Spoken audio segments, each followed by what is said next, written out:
When you think back to the child actors who basically defined your childhood, their performances, they just felt like magic, right? So brilliant, so absolutely perfect. But have you ever stopped and noticed that strange, kind of sad pattern that seems to follow them? The one where all that on-screen glory casts this long, dark shadow over the rest of their actual lives? Yeah, there is this idea, it's almost a whisper that's haunted Hollywood for decades. It feels like a real-world curse, and it pretty much goes like this. The more unforgettable their performance was, the more likely it is that something inside them just breaks by the time they grow up. It's a really haunting thought, isn't it? So that brings up the big question. Why? Why does that incredible glory so often fade into such a deep shadow?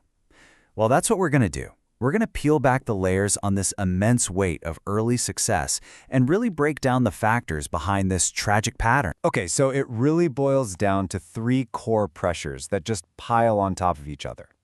First up, too much too soon. We're talking about the sheer, overwhelming intensity of fame at a young age.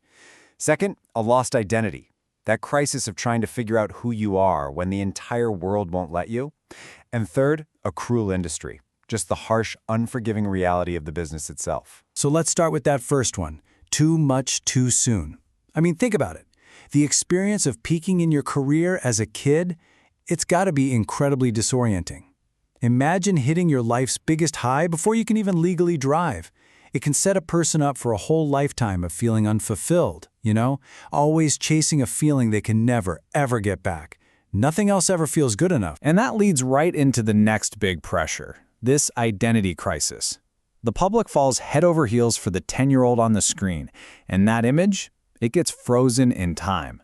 So as the actor grows up, changes, and tries to figure out who they actually are, they're literally fighting a ghost, their own famous childhood self. It's like the world just refuses to let them move on. And that whole identity crisis, it gets hammered home by that third pressure, the industry's own cruelty. There's actually an industry term for what happens when a child actor's appearance or voice naturally changes. They become a person of the past. Just like that. The roles dry up, the phone stops ringing. Can you imagine the terror of being told you're obsolete just for doing the one thing you're supposed to do? Grow up? But all this theory is one thing. The human cost, that's where this story really hits home. So let's look at a few heartbreaking real-world examples of actors who shone so brightly, only to get trapped in the shadow of their own success. First, let's talk about Brandon DeWilde. If you've ever seen the classic Western Shane, you know his performance. He gave one of the most memorable child performances in all of cinema, with that raw, desperate cry for his hero. But that same brilliance became a cage for him. He kept acting, but in the public's mind, he was forever that little boy from Shane. He never quite managed to outgrow that image. And tragically, his life was cut short in a car accident when he was just 30 years old, a talent frozen in time before he ever got the chance to redefine himself. Next up, a name a lot of us will recognize, Edward Furlong. As John Connor in Terminator 2, he wasn't just a star, he became a global phenomenon, like overnight. I mean, this is the very definition of too much too soon. But that meteoric rise was followed by a really heartbreaking and very public downward spiral.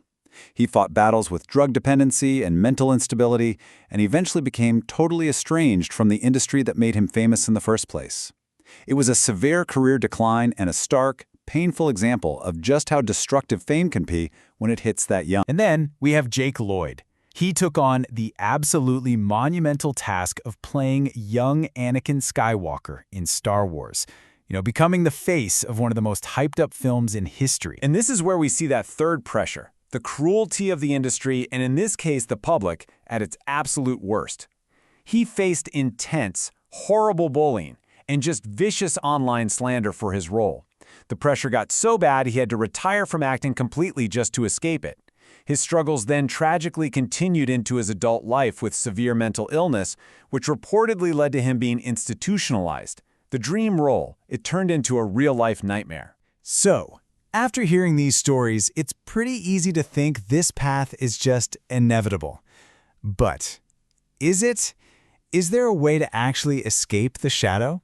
Is a happy ending even possible here? It all seems to come down to one simple but really powerful truth. The brighter the light, the darker the shadow.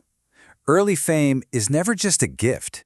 It's always a trade-off. And you can see that trade-off laid out so clearly right here. On one side, you've got the bright light, the global fame, the iconic roles, that incredible early success. But on the other side, there's the dark shadow it casts, a lost childhood, insane public pressure, and that constant fear of becoming a person of the past. Now, of course, it's not some universal curse that gets everyone. There are rare, shining exceptions to the rule. Actors like Natalie Portman and Jodie Foster, they somehow managed to navigate this incredibly dangerous path and transition into really respected adult careers. But we have to be honest with ourselves here. They are the exception. They are not the rule. For almost everyone else, a very heavy price is paid for all that early adoration. So, where does all of this leave us? Well, it brings us to the magic and maybe the tragedy of cinema itself.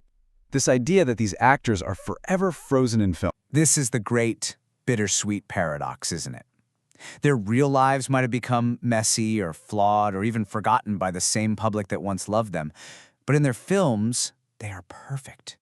They're captured forever in a moment of pure, untouchable talent. And that's why even today, we can still hear that desperate, hopeful little kid's cry from Shane echoing in our heads. It's why the cool, rebellious confidence in John Connor's promise still gives us a little bit of a chill. And it's why the pure, absolute joy of a little boy winning a race in a galaxy far, far away still feels so real and infectious.